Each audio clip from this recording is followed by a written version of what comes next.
నమస్తే అండి. మనం చక్కగా అక్టోబర్ మాసంలోకి అడుగుపెట్టేసాము. అక్టోబర్ మాసంలో మేషరాశి వాళ్ళ ఫలితాలు చూద్దాం. మేషరాశి అంటేనే అశ్విని 4 పాదాలు, భరణి 4 పాదాలు, కృత్తిలో ఒక పాదం కలిసి అశ్విని అవుతుంది. ఈ మేషరాశి వాళ్ళు అంటారు. అలాగే మార్చి మనకి అక్టోబర్ 25 మేషరాశి వారికి మిశ్రమ ఫలితాలను ఇచ్చే అవకాశం ఉంది. కొన్ని సందర్భాల్లో ఫలితాలు అనుకూలంగా ఉన్న మరికొన్ని సందర్భాల్లో కొంచెం బలహీనంగా ఉండవచ్చు. గ్రహాల సంచారాన్ని బట్టి చూస్తే ఈ నెలలో మీరు కొంచెం జాగ్రత్తగా ఉండి ఓపికగా వ్యవహరించడం అనేది ఈ మేషరాశి వాళ్ళకి అవసరం. ఈ నెలలో ఆర్థిక పరంగా చూసుకున్నట్లయితే మిశ్రమ ఫలితాలు ఉంటాయి.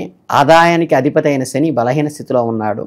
ఇది ఆదాయానికి సంబంధించిన విషయంలో కొన్ని ఇబ్బందులు కలుగు చేసేటువంటి విషయం ఉంది.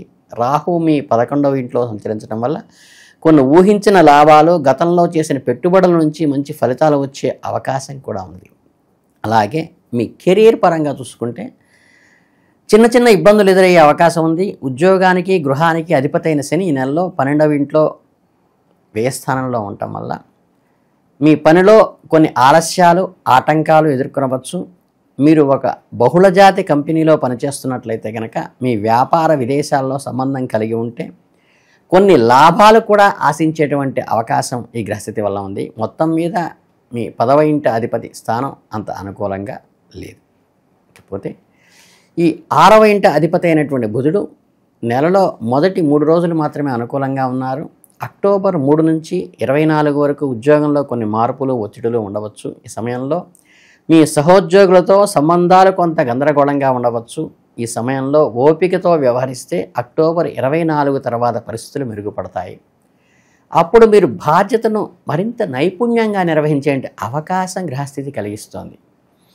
వ్యాపారస్తులకి నెలలో మధ్యస్థంగా ఉంటుంది.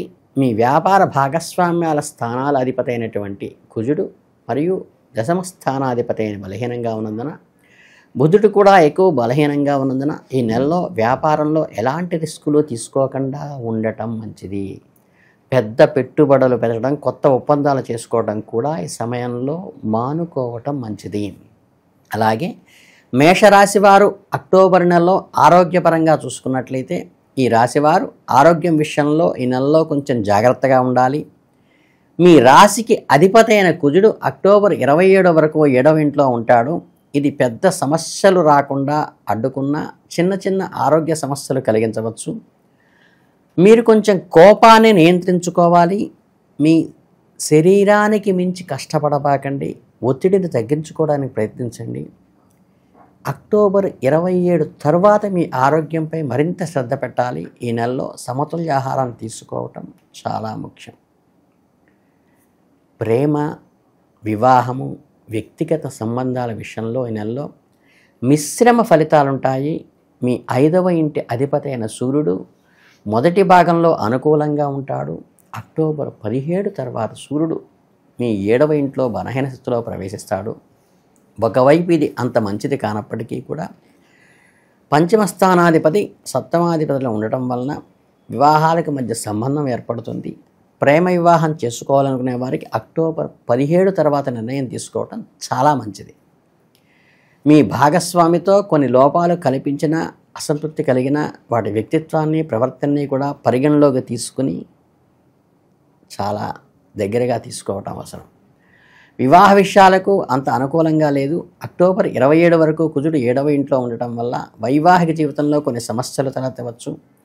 భాగస్వాములు ఇద్దరి మధ్య అహంకారాలు, గొడవలు పెరిగే అవకాశం ఉంది. అక్టోబర్ 17 తర్వాత బలహీనమైన సూర్యుని ప్రభావం వల్ల అంత మంచిది కాదు. అయితే గురువు నెల మొదటి భాగంలో 7వ ఇంటిపై అనుకూల 5వ దృష్టిని కలిగి ఉండటం వల్ల కొన్ని కష్టాలు అధిగమించడానికి ఇది చాలా ఉపయోగకరంగా ఉంటుంది. ప్రేమకు చిహ్నమైన శుక్రుడు అక్టోబర్ 9 వరకు అనుకూలంగా ఉండి ఆ తర్వాత బలహీనపడతాడు. ఈ నెలలో రొమాంటిక్ సంబంధాలకు లేదా మధ్యస్థంగా ఉంటాయి. వైవాహిక జీవితంలో సాఫీగా కొనసాగడానికి కొంచెం మీరు జాగ్రత్తగా ఉండండి. మెరిటల్ రిలేటివ్స్లో కుటుంబ పరంగా, స్నేహితుల పరంగా చూసుకున్నట్లయితే కుటుంబ జీవితం విషయంలో ఈ నెలలో కొంచెం తక్కువ ఫలితాలు ఉండవచ్చు. మీ 2వ ఇంటి అధిపతి అయిన శుక్రుడు అక్టోబర్ 9 వరకు అనుకూలంగా ఉన్నందున కుటుంబానికి సంబంధించిన ముఖ్యమైన పనులు సమయానికి ముందే పూర్తి చేసుకోవడం మంచిది. వాహనం నడిపేవారు చాలా జాగ్రత్తగా ఉండాలి. చిన్న చిన్న ప్రమాదాలు, గాయాలు కూడా అయ్యేటువంటి అవకాశం ఉన్నది. అక్టోబర్ 9 తర్వాత శుక్రుడు బలహీనంగా ఉండటం వల్ల గతంలో జననేంద్రియాల సమస్యలు ఉన్నవారు డాక్టర్ సలహా తీసుకోవటం, మందులు క్రమతప్పకంగా వాడటం ముఖ్యం. ఏమాత్రం నిర్లక్ష్యం చేయకూడదు. ఈ జాగ్రత్తలు తీసుకుంటే మీ ఆరోగ్యం బాగా ఉంటుంది. నెల మొదటి భాగంలో సూర్యుడు అనుకూలంగా ఉండటం వల్ల మీరు కొంత శక్తి, ఉత్తేజంతో ఉంటారు. అక్టోబర్ 9 తర్వాత శని కుజులు కలిసి మీ రెండవ ఇంటిపై దృష్టి సారించటం వల్ల కుటుంబ సభ్యులతో వివాదాలు, గొడవలు పెరిగే అవకాశం ఉంది. మీ మాట తీరు జాగ్రత్త అవసరం. తోబుట్టువుల సంబంధాలు కూడా మిశ్రమంగా ఉండవచ్చు. సంబంధాలను స్థిరంగా ఉంచడానికి ప్రస్తుత స్థితిని కొనసాగించడం కూడా మంచిది. మీ ధన గృహానికి అధిపతి అయిన శుక్రుడు అక్టోబర్ 9 వరకు అనుకూలంగా ఉంటాడు. ఆ తర్వాత అది బలహీనపడుతుంది. ఈ సమయంలో మీరు జాగ్రత్తగా లేకపోతే అప్పులు పెరిగే అవకాశం ఉంది. గురువు కూడా నెల మొదటి భాగంలో లాభాలపై దృష్టి సారించిన రెండవ భాగంలో ఖర్చులపై దృష్టి సారిస్తాడు. ఈ కారణాల వల్ల మీరు నెలలో డబ్బు ఆదా చేయడంపై ఎక్కువ శ్రద్ధ పెట్టాలి. అనవసరమైన ఖర్చులు కత్తించుకోవాలి. గతంలో కూడబెట్టిన డబ్బును వృధా చేయకుండా ఉండటం చాలా ముఖ్యమైనటువంటి అండర్లైన్ చేసుకోవాల్సిన విషయం. ఈ నెలలో మీ రాశిపై వివిధ గ్రహాల ప్రభావం ఎలా ఉంటుందో ఇప్పుడు చూద్దాం. సూర్యుడు అక్టోబర్ 17 వరకు సూర్యుడు మీ రాశికి అనుకూలంగా ఉంటాడు. ఆ సమయంలో మీ శక్తి, ఆత్మవిశ్వాసం పెరుగుతాయి. అక్టోబర్ 17 తర్వాత మీ 7వ ఇంట్లో ప్రవేశించడం వల్ల ఇది సాధారణంగా వైవాహిక జీవితంలో, వ్యాపార భాగస్వామ్యాల్లో కొన్ని సమస్యలు సృష్టించవచ్చు. ఓపికగా వ్యవహరించటం మంచిది. అంగారకుడికి వచ్చేసరికి మీ రాశికి అధిపతి అయిన కుజుడు అక్టోబర్ 27 వరకు మీ 7వ ఇంట్లో సంచరిస్తాడు. ఇది కొన్నిసార్లు కోపాన్ని, ఆవేశాన్ని పెంచి భాగస్వాములతో గొడవలకు దారితీయవచ్చు. అక్టోబర్ 27 తర్వాత అది మీ 8వ ఇంట్లోకి మారిన సొంత రాశిలో ఉండటం వల్ల కొన్ని సందర్భాల్లో అనుకోని లాభాలు, ఆకస్మిక ప్రయోజనాలు కలిగించవచ్చు. బుధుడు అక్టోబర్ 3 వరకు మీ 6వ ఇంట్లో ఉండి ఉద్యోగంలో, ఆరోగ్యంలో మంచి ఫలితాలు ఇస్తాడు.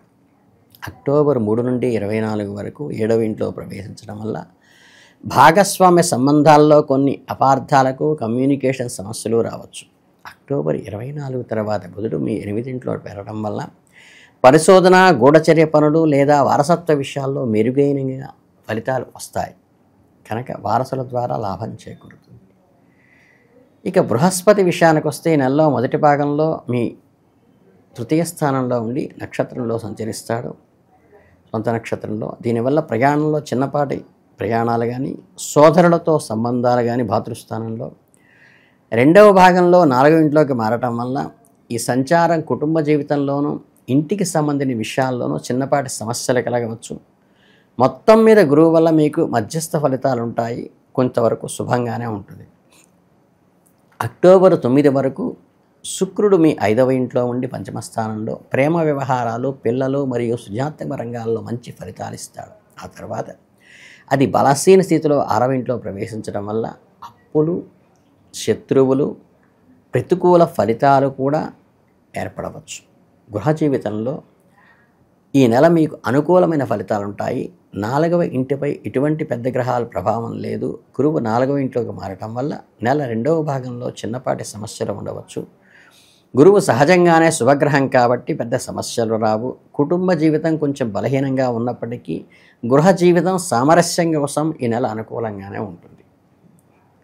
ఇకపోతే లాభస్థానంలో ఉన్న శని, మీ 10వ ఇంటికి అధిపతి అయినటువంటి శని మీ 12వ ఇంట్లో సొంత నక్షత్రంలో సంచరించడం వల్ల ఉద్యోగంలో కొన్ని ఇబ్బందులు, ఆలస్యానికి ఎదురవుతాయి. విదేశాల్లో వెళ్ళాలనుకునే వారికి, విదేశీ కంపెనీల్లో పనిచేస్తున్న వారికి మాత్రం ఇది అనుకూలంగా ఉంటుంది. రాహువు మీ 11వ ఇంట్లో కుంభంలోనూ, గురు నక్షత్రంలోనూ సంచరిస్తాడు. ఇది మీకు చాలా అనుకూలమైన ఫలితాలను ఇస్తుంది. ఈ సంచారం ద్వారా మీ లక్ష్యాలను చేరుకోవటానికి, ఆర్థికంగా లాభపడడానికి సహాయం చేస్తుంది. కేతువు మీ 5వ ఇంట్లో సింహరాశిలోను, శుక్ర నక్షత్రంలో సంచరిస్తాడు. ఇది సాధారణంగా ప్రేమ, పిల్లలు మరియు విద్యకు సంబంధించిన విషయాల్లో ప్రతికూల ఫలితాలను ఇస్తుంది. కొన్ని ప్రత్యేక సందర్భాల్లో తప్ప. మేషరాశి వారు టోటల్గా అక్టోబర్ నెలలో పాటించాల్సిన పరిహారాలు ఏంటంటే, ఈ రాశివారు ప్రతిరోజు దుర్గామాతను భక్తి శ్రద్ధలతో పూజించాలి. ఇది మీకు శక్తిని, ధైర్యాన్ని ఇస్తుంది. క్రమం తప్పకుండా గణపతిని అథర్వ శీర్షంతో పఠించండి. ఇది మీ జీవితంలో అడ్డంకులను తొలగించడానికి చక్కని పరిహారంగా ఉపయోగపడుతుంది. ఈ నెలలో ఉప్పు తక్కువగా తినండి. ముఖ్యంగా ఆదివారాల్లో పూర్తిగా మానేయండి. ఇది మీ ఆరోగ్యాన్ని కూడా కాపాడుతుంది. మీకు మంచి రిజల్ట్ రావడానికి ఆస్కారం ఉంది. కనుక ఈ గణపతి ఆరాధన ఒక్కటి చేసుకుంటే ఈ నెలలో మీకు అద్భుతమైన ఫలితాలు వస్తాయి. ఆశ్వీజ మాసం అంతా చాలా దిగ్విజయంగా జరుగుతుంది మేషరాశి వాళ్ళకి. అందరికీ శుభాశీస్సులతో ధన్యవాదాలు.